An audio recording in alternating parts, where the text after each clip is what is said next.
बात है।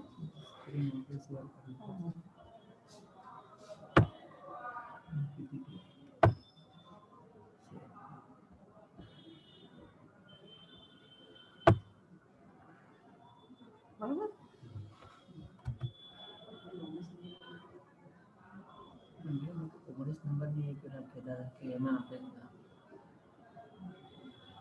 काही द्यायचं जे असेल सोयी द्यायचं.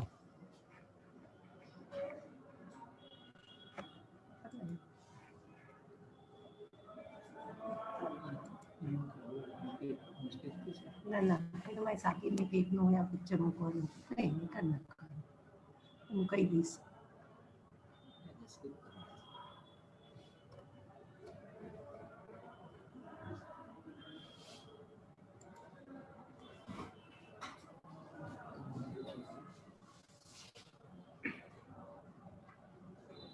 Good afternoon, everyone.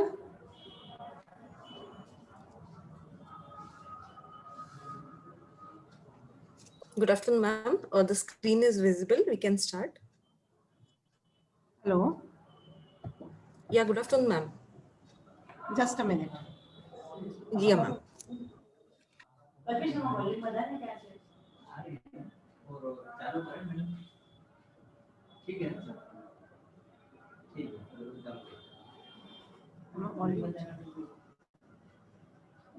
બરોબર છે એ લોકોને સંભળાય છે મારે તો સાંભળવાનું. Good afternoon. Can we start today's RDLS? Yes, ma'am. Okay. The topic today is growth, development and nutrition in all children affected with HIV infection.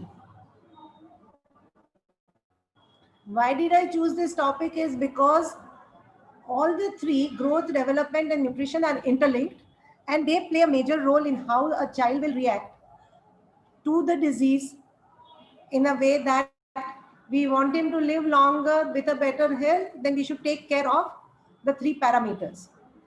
We all know that nearly half of all CLHIV are malnourished and 40% have developmental delays by the time they are less than 18 months. And over and above all this, if you are dealing with a patient who is HIV positive and you are monitoring this patient, the effectiveness of your antiretroviral drugs, whether the disease is under control or is progressing, or whether the child is failing on treatment, all these things can be picked up by just these three parameters.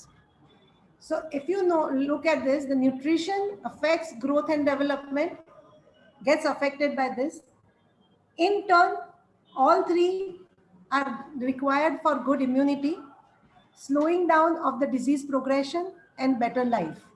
And that is what all of us are wanting to do.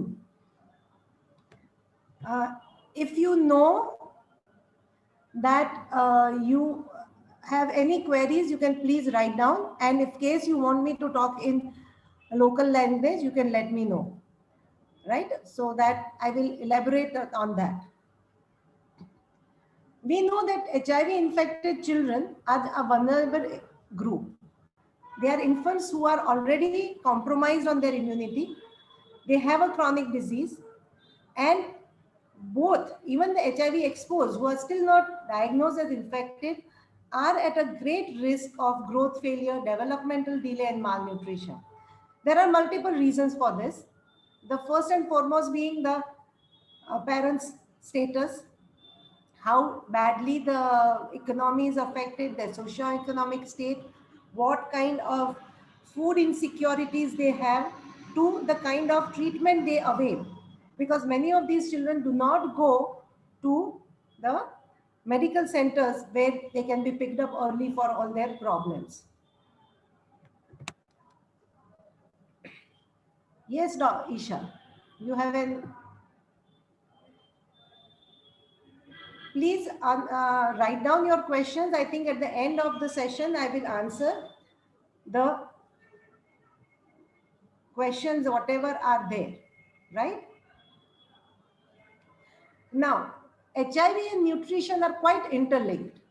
As I was telling you, that malnutrition alone, even in a non-HIV patient, affects the immune system, increases susceptibility of an individual. It is some children who are not even HIV positive. If their immune system is bad, then they will definitely get more infections. They have a slower healing process.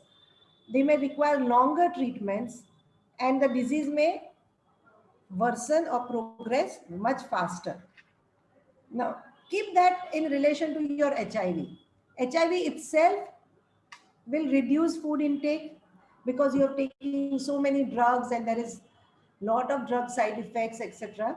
Then there is increased nutrition needs, nutrition absorption is affected, and metabolism is also affected. So there is a vicious cycle that sets in. If you have HIV, you get malnutrition. If you get malnutrition, you have worsening of HIV. So there is a whole lot of interaction that is going on. And we know that there are multiple other reasons, psychosocial and social, economical, and others, which affect these children. So today we are going to look at what is the importance of these three parameters in HIV infection. How do we evaluate them, monitor them, and why should we evaluate, how long to evaluate, and what can we do for treatment purpose. So we know that what is the definition of growth? When a child grows, what do we mean by that? Is that he is gaining his increase in body size. So all his structures are increasing. So it's a physical parameter. Development is what he gains, like he gains certain milestones. He learns to sit, he learns to walk, he learns to smile, he learns to speak. These are developmental milestones. And nutrition is the food we take and the effect that the nutrition food will have on our body. It's providing nutrition. All the three are interlinked, and deficiency in one will affect the other two. So how do we understand these things? Can we have some physical history examination? So if a child comes to you and gives you a history that the child is not gaining weight, mother feels that the child looks the same after a few months. He is not really, in compared to other children, he is not gaining height, or he looks younger than his younger sibling, right? So when you see all that, you realize that this child is not gaining weight, height. So my parents will complain to us. Or he is not performing certain things. The mother will say that he is still not learned to sit. He is not walking. He is not feeding himself. Or he refuses food. He doesn't like food. He is apathetic towards, means he is not interested in talking, playing, which normally a child would do. So when you see all these things, you want to look for certain physical examination. And what are they? That whether the child is really not having proper weight, so you will do the weight and all that. Height you will measure. You can measure the head circumference. You measure the mid-arm circumference. Then what can you look for is patient has pallor, anemia, patient has edema over the feet because of protein deficiency, or he has muscle wasting, as you can see that he is really cachectic, like old man. That is because the muscle is wasted because there is no food. Or there are vitamin deficiencies like vitamin A, D, etc. This will tell you that the nutrition is not proper.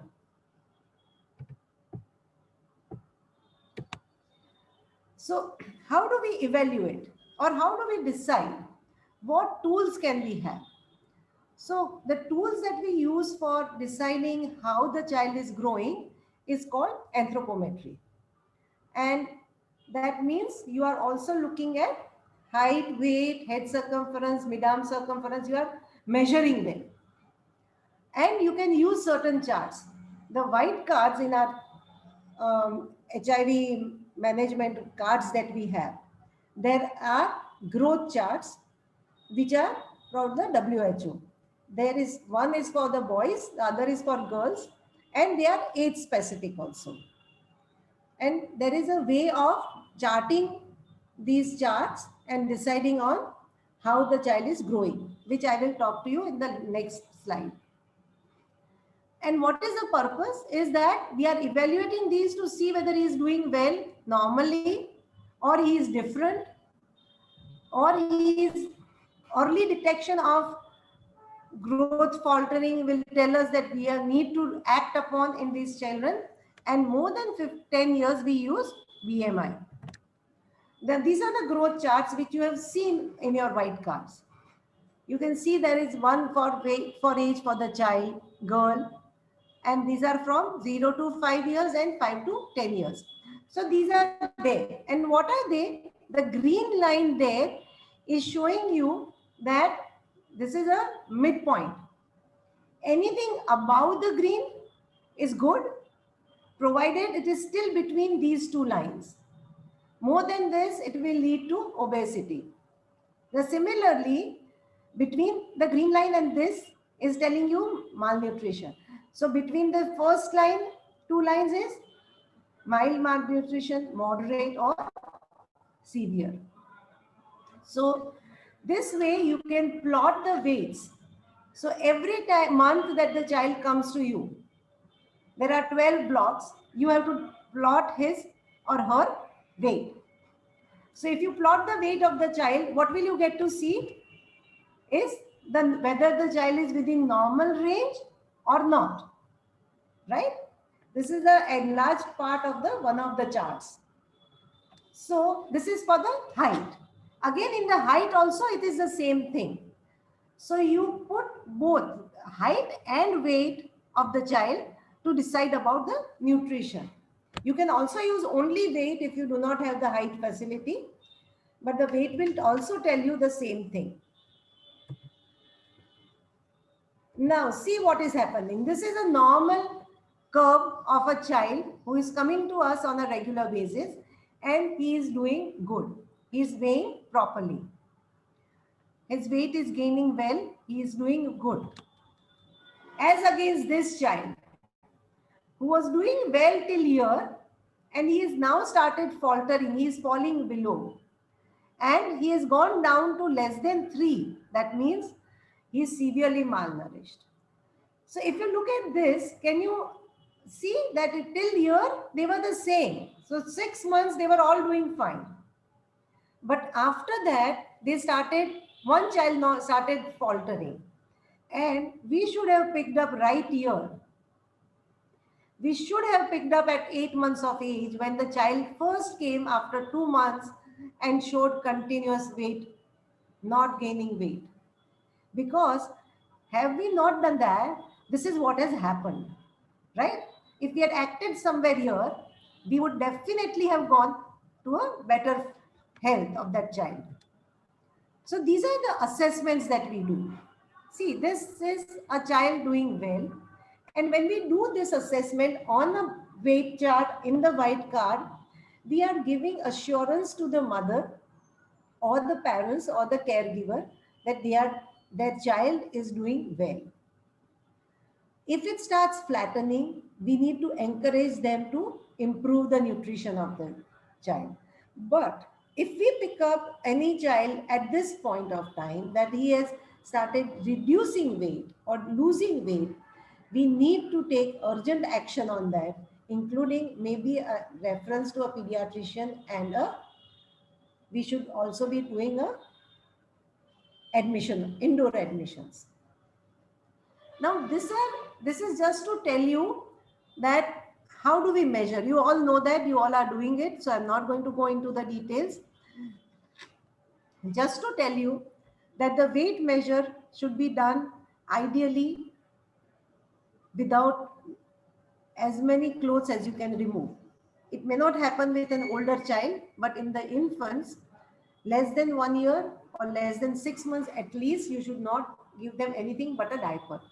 Why? Because the grading of those scales are sensitive to 10 grams. And that 10 grams can vary from just by a, even a simple small cloth. So when you're measuring a very small child on a weighing scale, which is generally now we have our electronic weighing scales, they are very sensitive. So please see that you use minimum clothes. In an older children where we are using the floor digital weighing scales, what happens is that the weighing scale is not sensitive to less than 10 grams. It is around 100 grams. So there will not be much effect of the clothes, but simply shoes and everything should be removed so that the weight is as accurate as you want it to be. What is the other anthropometric parameter we were talking about is the length. Now, what is the difference between length and height is that length should be measured for up to 2 years because the child is still not able to stand straight. So until that, you use what is known as the length of the child. And in the length, you measure the lying down posture.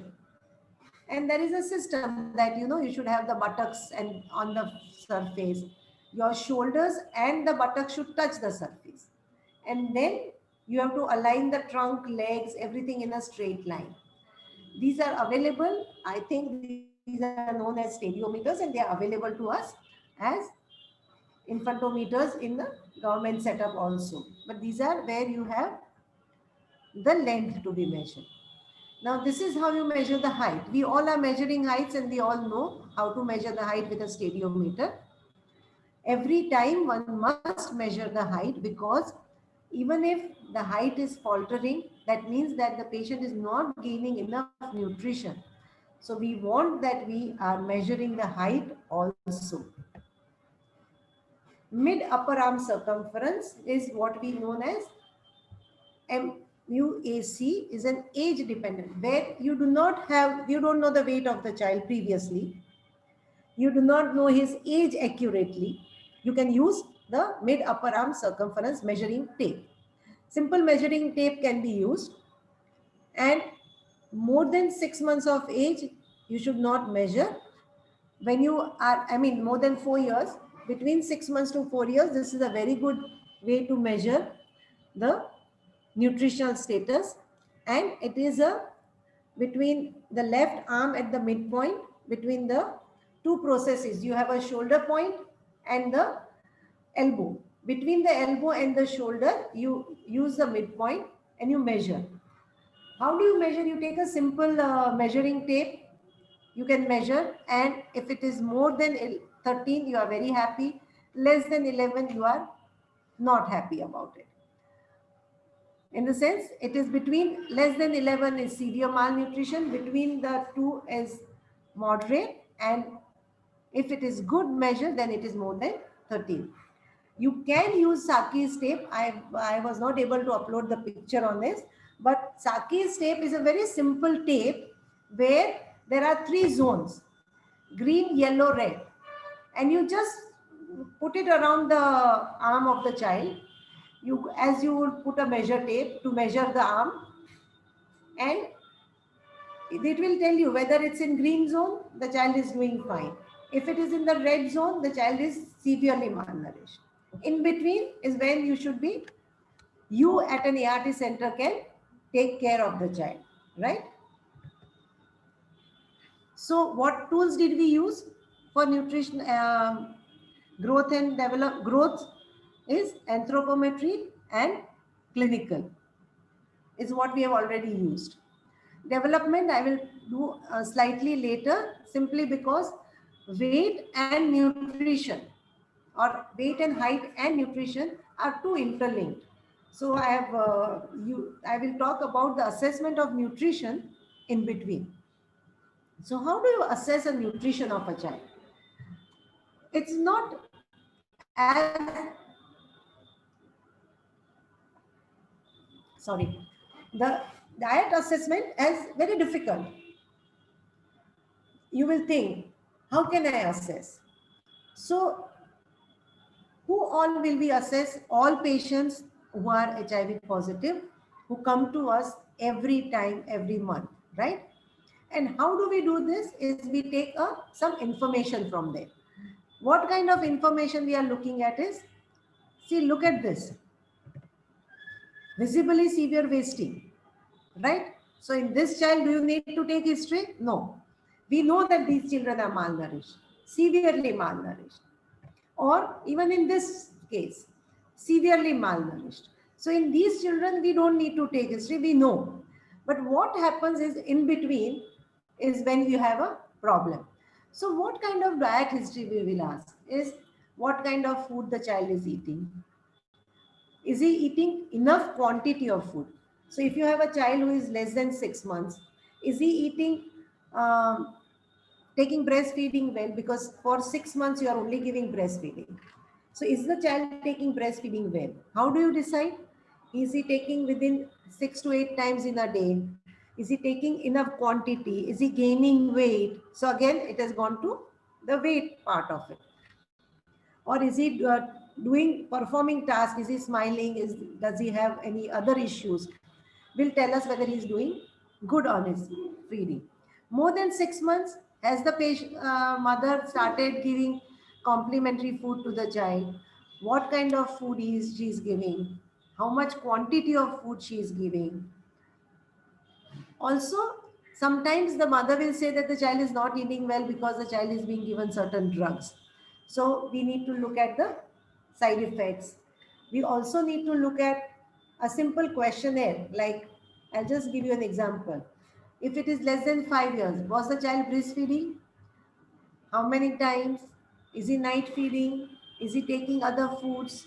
How much? How many times? These are simple questions. But you need to modify that based on the age of the child.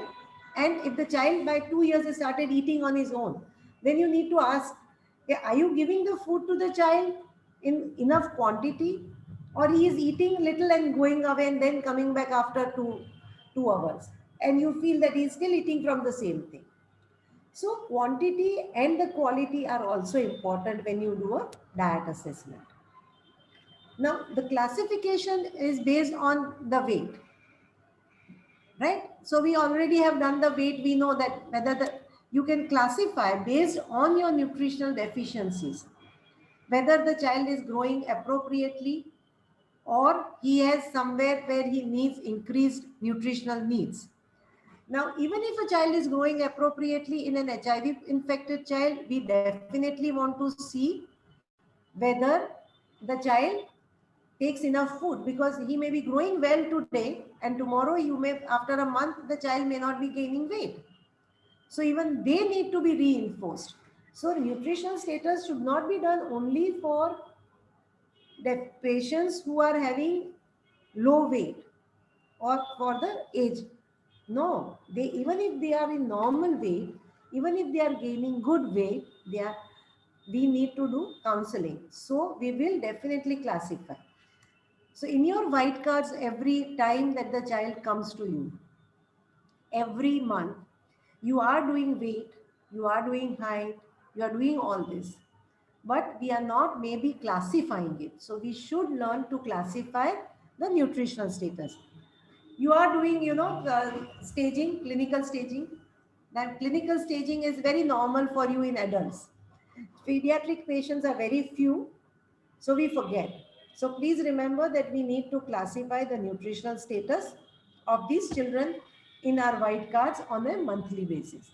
You may put that even in your green book so that anybody who sees that will also know that the child needs nutritional counseling. Having said that, what are the other things? If there is poor weight loss, not gaining weight, underweight, then flattening of curve, these are all poor weight gains. Now, what do we do for poor weight gains? We will look as we go. And if, as I showed you those two pictures, that those both patients will fall into severe malnutrition. Now, here we have given you some millimeters of mid-arm circumference. So 11.5 centimeters up to 5 years, as I told you, is severe malnutrition. So it will go in a red zone, right? So this severe malnutrition again needs lot of attention. So what is the third parameter? We are looking only at their assessments. Please remember, we are only trying to see how we will assess these three criteria. How we will evaluate and what will we do will be a combined for all three.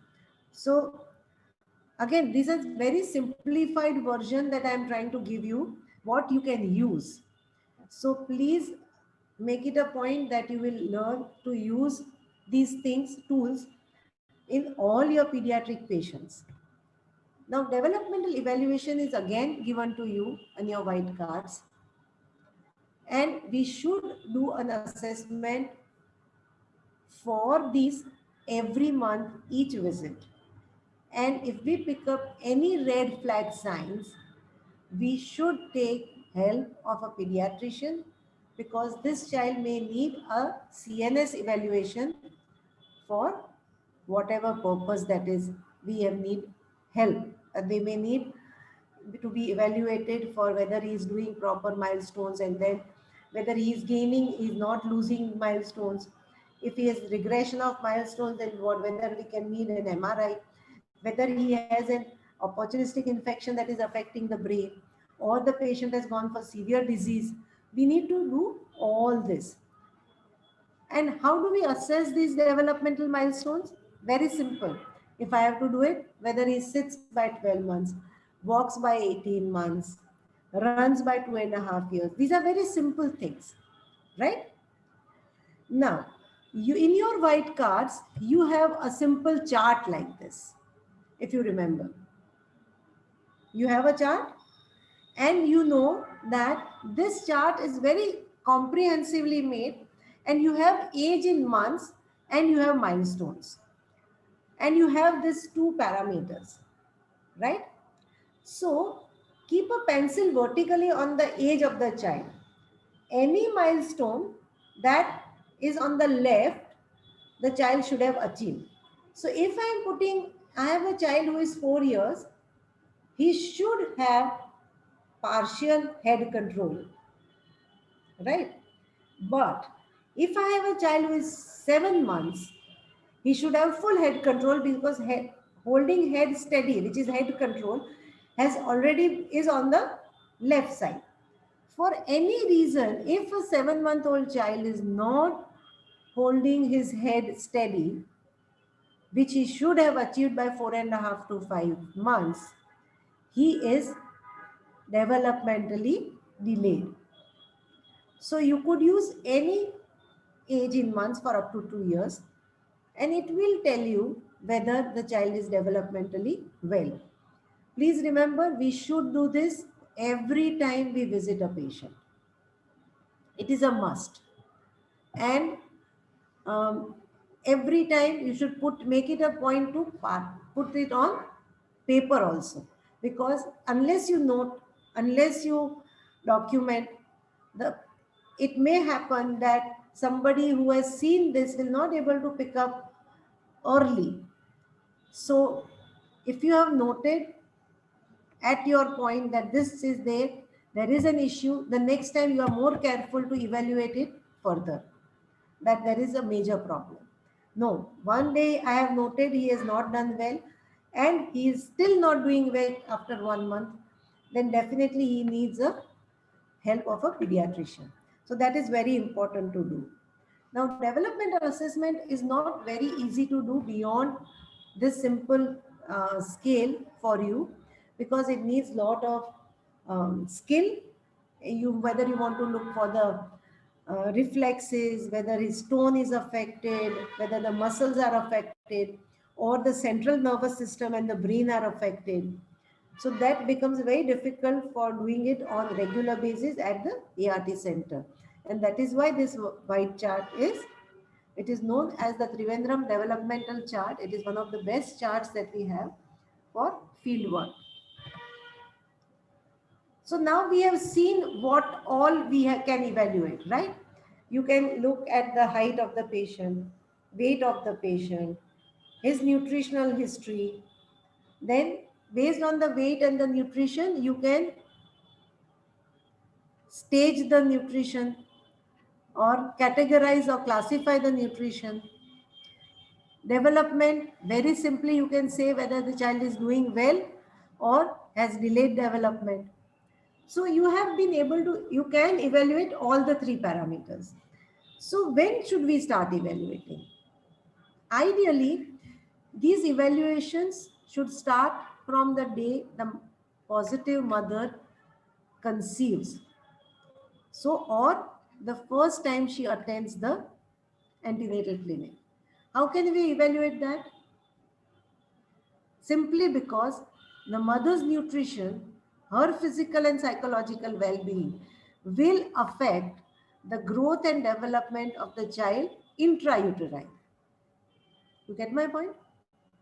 So, mother's nutrition, mother's physical and psychological well-being, mother's hemoglobin, her food intake, all will affect the child. So we should start evaluating all these parameters in the mother antenatal. Then we should continue doing this from the day the child is born, every month up to 2 months, 2 years, and then 3 monthly for up to 5 to 10 years, depending on what stage of the disease the child is. So evaluation should be monthly or 3 monthly at a later stage. It need be, you can do it more frequently, but minimum this is required. And for you to say that the child is doing well or not, you need to plot this and put it on your white cards. So how long to evaluate? As I said, anytime or more frequently if the child is developed an OI and is recovering from it, then we know that his nutrition would have been affected or his weight could have gone down. He may not be eating well because of an OI, and so we need to do it more frequently, meaning thereby that you may call the patient more frequently to the center to see whether he is doing well or not. Oral thrush may not allow the child to eat. So if he has an oral thrush, definitely at the end of the treatment, when the child has started improving on oral thrush, you want to see how he is doing. So what can we do for this? See, we have documented, we know the child is not doing well. But is it okay to do that? Or we can do something for it? What I am going to talk more today is what interventions can we do so that we do not have children who are HIV infected faltering on their growth, nutrition, or development. Meaning, I want them to be as good or as normal so that they do not have any problems. For that, you don't have to wait till the child is malnourished or the child has delayed development or the child has low weights. Okay. So what should we do to avoid problems? That is my goal today. So what can we do antenatally? Improve the mother's nutrition, right? Look for her hemoglobin. If she is not doing well on his hemoglobin, you can give her iron folic acid or any other requirements that are there. Give her high protein diet and see that she has 100% adherence to ART. So your vertical transmission becomes least and the intrauterine growth and development of the child is as normal as for non-HIV. And also remember that the nutrition of the mother will decide the birth weight of the child. So if the mother is taking good nutrition, she is doing well on her drugs, the child will not have low birth weight. That means he'll be more, as near 2.5 kilos as other children. So our problems of the child of low weight will be less. Now, we all know that HIV positive child, when he has low weight, at birth, there are problems. So this is the first intervention that we can avoid the child to be having low birth weight. The second is, once the child is born, what should we do? Is start immediate feeding, right? All of us are doing that. Now, for that, what are the options we have? Exclusive breastfeeding or replacement feeding. And when should we do this? Ideally, antenatally. So again, in your antenatal care, you should see that you are talking to the mother, telling her to make a wise decision and an informed choice of what feeding she wants to do so that it can be started on time. Now, all of you know what is exclusive breastfeeding. It is only breast milk, no other liquids, water, anything except supplements, vitamins, or some drugs that you have to give, right? Exclusive replacement feeding is not giving breastfeeding at all, giving everything other than breast milk. That means alternative milk that we use.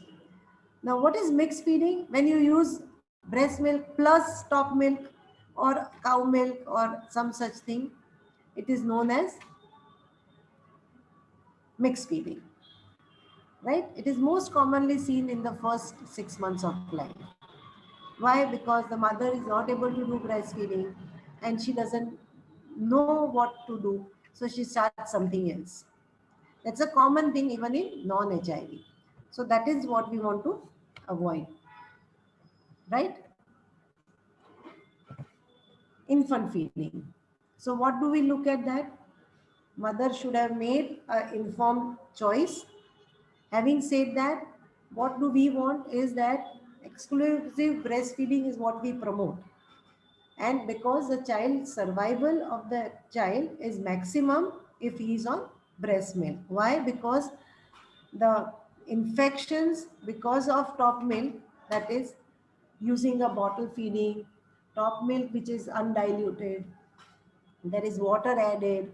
So we are giving infections like um, GI infections, upper respiratory infections are very common with top milk. So we should know that. Then breast milk also is helping in providing nutrition and immunity. Both are protective against the infections. It should, when should we start breastfeeding? As early as possible, but within a half an hour. There is a change here, half an hour or as early as possible. And you must see that the mother has taken the right choice. Having said that, if you are talking of replacement feeding, what are the problems of replacement feeding is that chances of infection. But if a mother decides to give, say, I don't want to give breast milk, then what will we do? We have to support her, right? So, but then we have to ensure that she understands how to give a replacement feeding, how to look for safe water, cleanliness, how will she sustain the cost of that thing, how will she maintain cleanliness, right? How she will dilute the milk, how she will manage all the other issues that go with it, like um, somebody needs have to support her for this, right? Somebody may question a mother that why are you not breastfeeding? Then she will do what? So there has to be a family support, because in our country people can ask questions, and we all know that the mother may not have disclosed her HIV status. So we should keep these things in mind when we are allowing her for replacement feeding. Having said that, I just want to first tell you that what are the current guidelines is that we promote or recommend exclusive breastfeeding for 6 months. And please remember, it is safe in the mother, and even if she is be taking antiretrovirals, and nevirapine is already being given prophylactically to the child. and exclusive breastfeeding is not possible, then you may ask for mixed feeding, but provided you have assured that the risk of infection is reduced to the minimum. And please remember that lifelong adherence to ART will be leading us to decreasing in vertical transmission. So if it's a mixed feeding, what do we mean by mixed feeding? We all know, right? Mixing of two kinds of milk is mixed feeding. So it is to be avoided provided there is a no other option left. And it is still recommended that breastfeeding should continue in the first 6 months, even if you are practicing mixed feeding, because you are giving drugs to the mother. And when the mother is not able to motivate her to give exclusive breastfeeding, you need to give her proper support so that she will go back to her breastfeeding. Sometimes she is not keeping well. She is, because of her ill health, she stopped breastfeeding. And the relatives have decided to give the top milk to the child. But that should be an option only for a few days. Then the mother should go back to breastfeeding. Breastfeeding, we all know, is up to 6 months of age. And after 6 months, what we do is very important. As I told you again, I don't want the children to be malnourished. I don't want them to be delayed in development. And for all these things, for them to have normal weight, breastfeeding is fine only up to 6 months. After that, breastfeeding is not sufficient alone. So you have to introduce complementary food. Now, what is a complementary diet?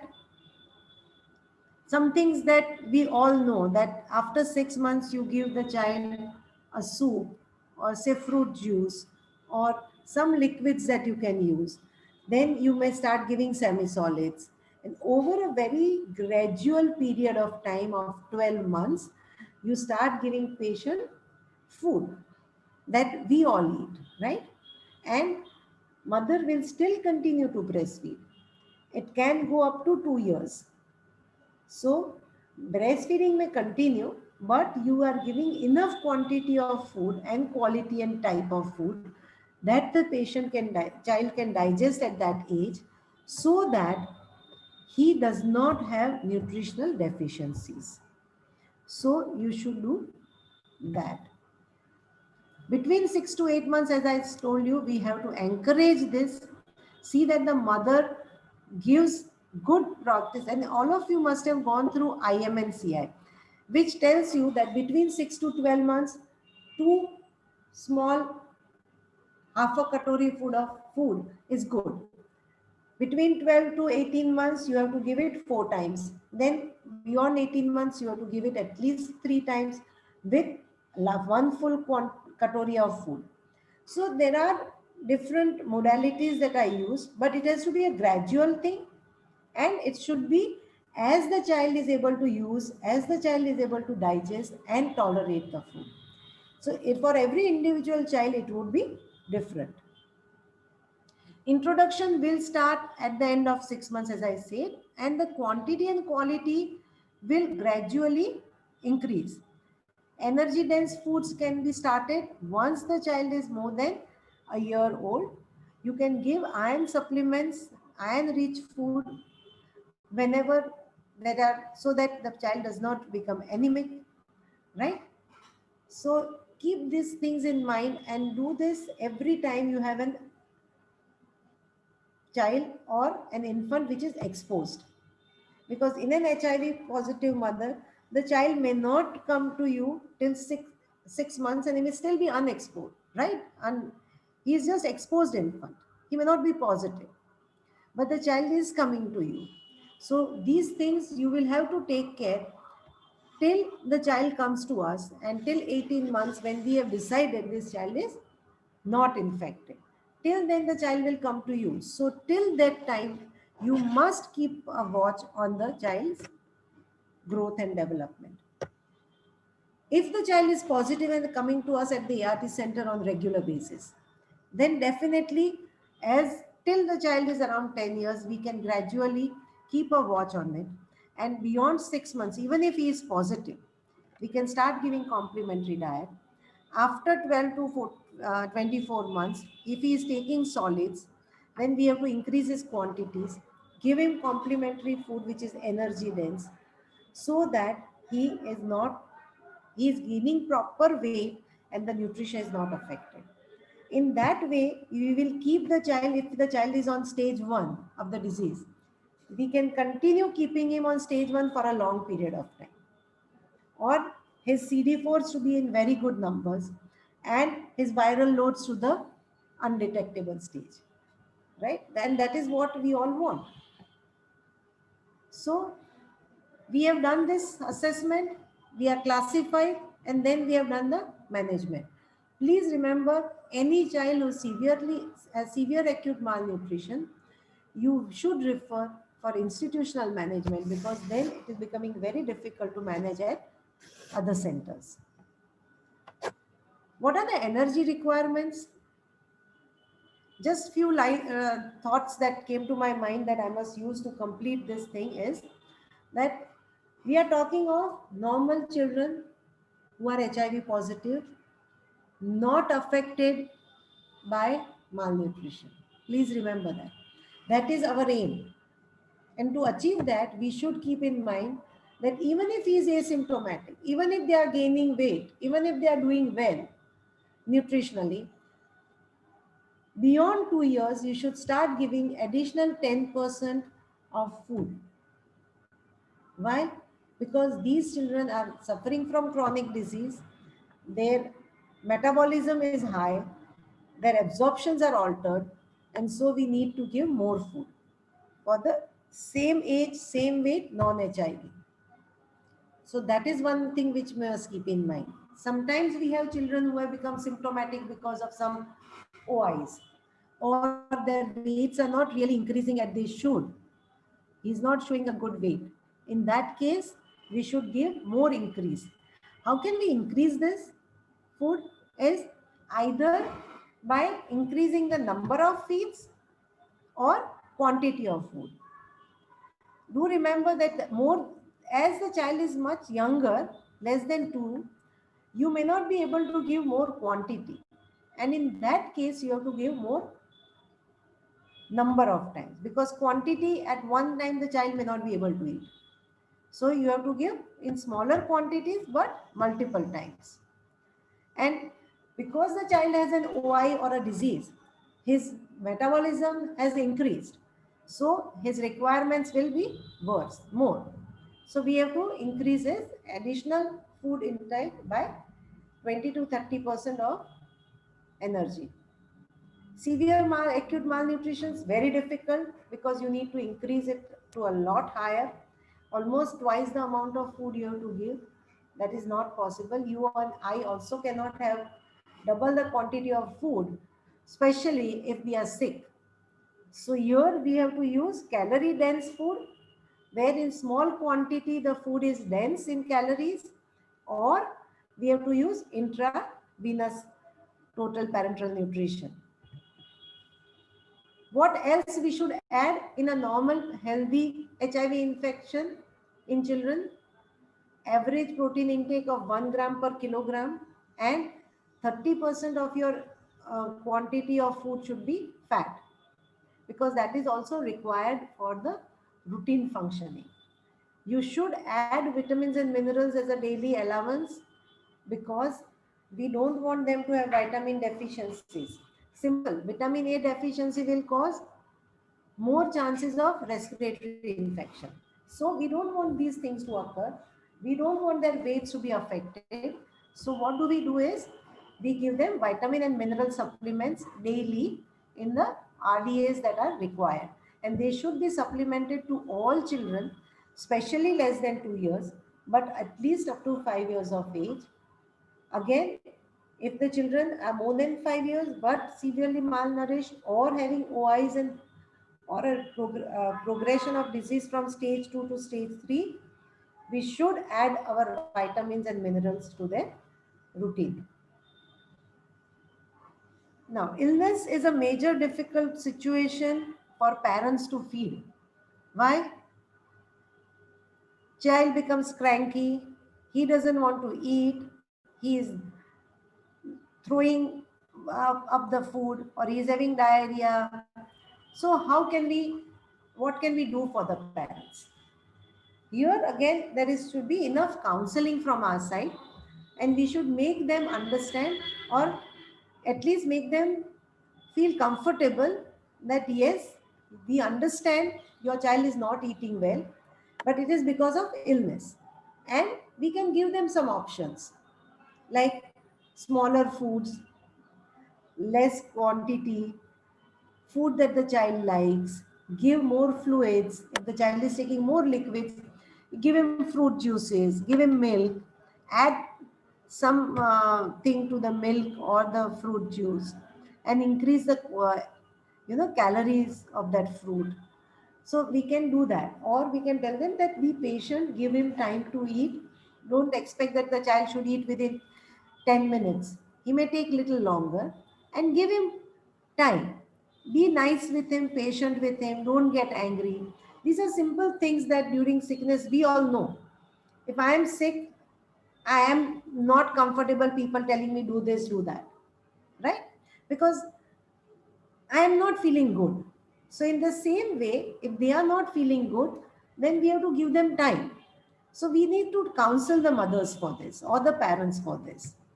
Again, when the child starts recovering, we have to again counsel the parents and give them insight that add one more meal, add more food, add energy dense food.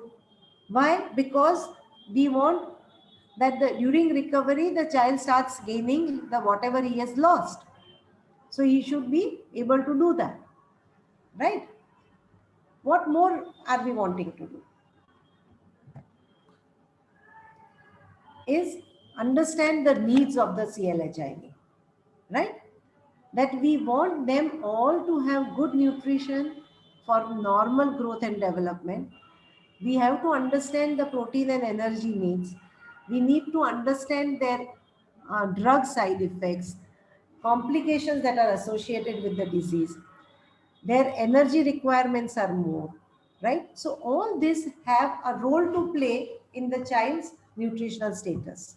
And as I told you in the initial slides, all children who are HIV positive, we want them to have optimal nutrition so that their disease does not progress fast, right? Their immunities are much better, and so they have less infections, less OIs, and do far better. So that is our goal. And that is not, our goal is not to manage malnutrition once it happens. Our goal is to avoid malnutrition from happening. So we should keep that in mind every time we manage these children.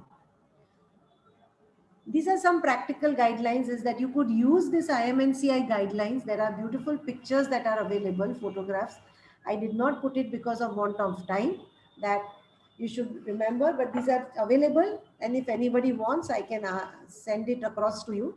You are all from the state of Gujarat, and you all have my email IDs of the Center of Excellence also. So we can share with you. Important thing whenever we are talking of food and nutrition is hygiene. Hygiene starts from washing our hands to proper preparation, clean preparation of the food, proper storage of the food, and proper hygiene of the utensils, etc. after food. So it is a whole lot of things that go into it. And I think all of us have really improved, or so far as hand hygiene is concerned, in times of corona, right? In COVID, all of us have started using lot of hand hygiene. But we also need to use other things and see that we do not have infection simply because of improper handling of food. So this is very important that we must use. So my take home message for you is, I didn't write them down here, because I thought I will talk to you more than putting it everything on the slides, is I want all of you to start assessing your children, all the children that come to your centers for height, weight, and nutrition and development. All 4 parameters every month. And at every month, see whether the child is, you categorize the child in the nutritional status. I'm sure all of you don't have many pediatric patients, 2, 3, 4, max 5 in a month. So it's not difficult.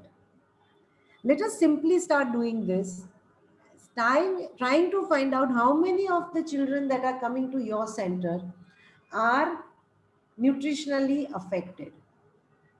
If you find them nutritionally affected, you know what to do.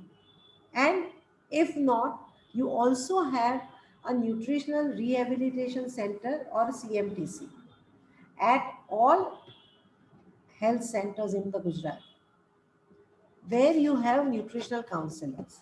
Make use of them.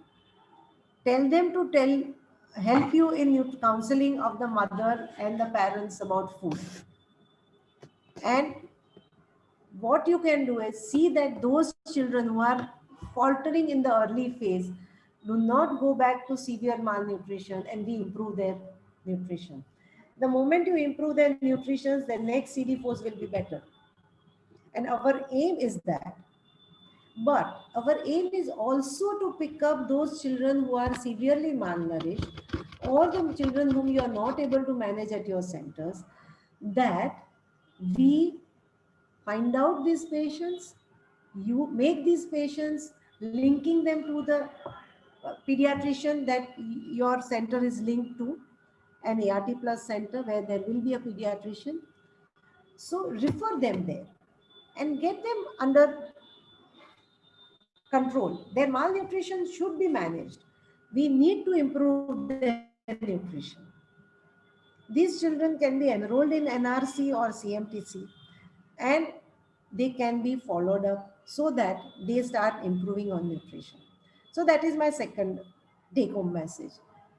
My third take-home message is make this a routine habit. I want everybody to start talking to the mothers about her health, her nutrition, breastfeeding, when to start complementary food, why to start complementary food, so that most of these parents are able to understand this, and this should not happen. If their growth and weight and everything is not affected, you will have very few patients who will do developmentally not as good as others.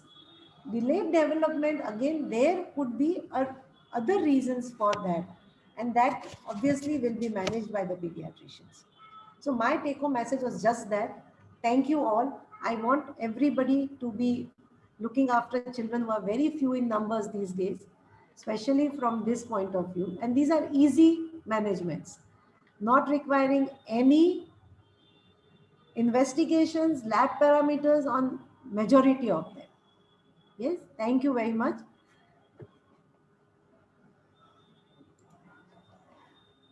There were 2 questions that were there.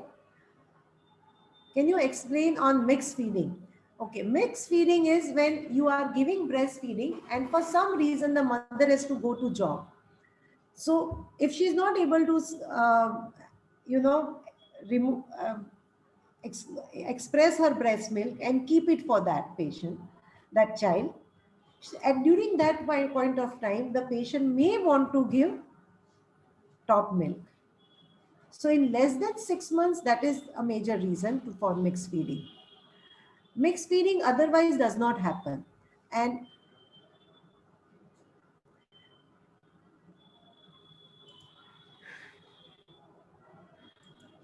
okay.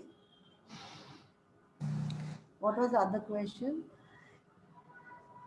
It should be avoided. Yes, mixed feeding, Bhavna, should be avoided as much as possible, because when you give mixed feeding, what happens is that the chances of infection are more in that time.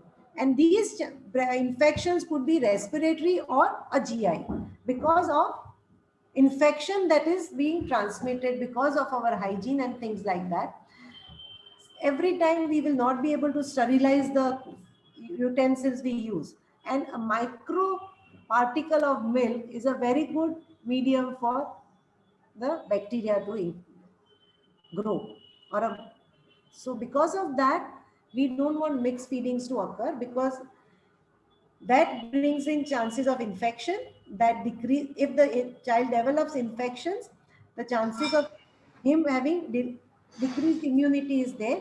And when you have decreased immunity and the child is breastfeeding or there is mixed feeding that is happening, that means there is an exposure to HIV virus through the mother's breast milk. And when you have low immunities or you have broken barriers in your GI because of GI infection, the chances of transmission are more.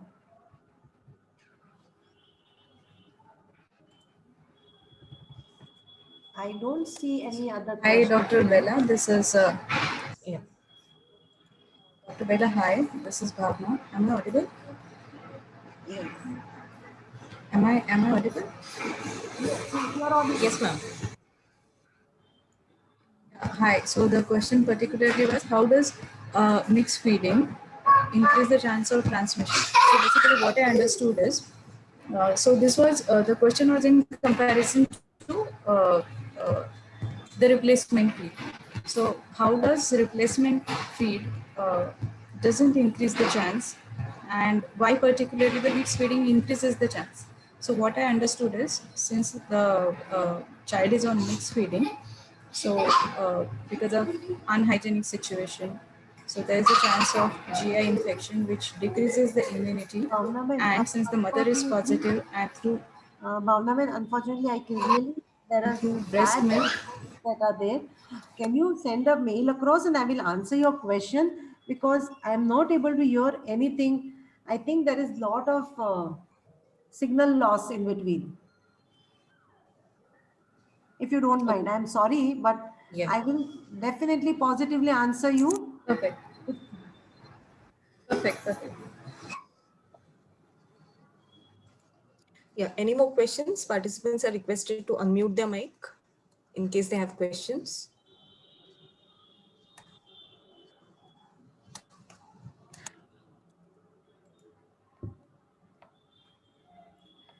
Okay, thank you everyone.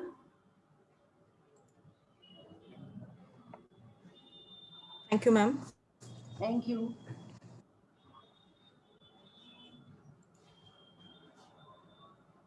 We can end the session now. Thank you, participants also.